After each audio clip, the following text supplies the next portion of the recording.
I guess that is a nice segue into boots on the ground. You know, anytime you can get more involved at the beginning of a claim and you can have discussion with the insurance consultant prior to them doing it. I mean, let's face it, we've all got claims. They've come in, the remediation may even be already complete. But if you can get involved right from the get-go, I mean, that's why we always say, let's get boots on the ground. I walk around outside, all of a sudden I'll get a spike. And you can't quite hear the volume on this, but here it is like that. It tones up. And then what happens is as it starts to go down, I know I passed it. I'll bring it back over, and then I keep going back and forth until at that point it gives me a depth reading. Now at that point, I know I've located the line I'm transmitting on. I would go ahead and use my paint, put a dot on it, and continue my investigation. I'm going to continue the investigation by sweeping the property with a radar. And what the radar will do is it sends a pulse of energy from the unit into the ground.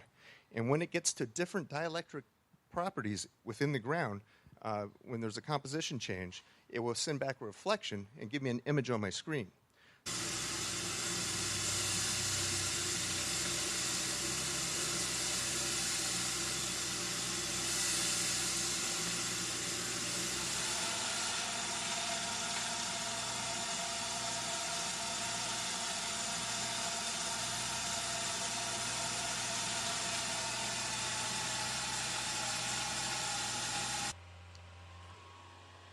Now, back 15, 20 years ago, that would have taken 4 times as long to do.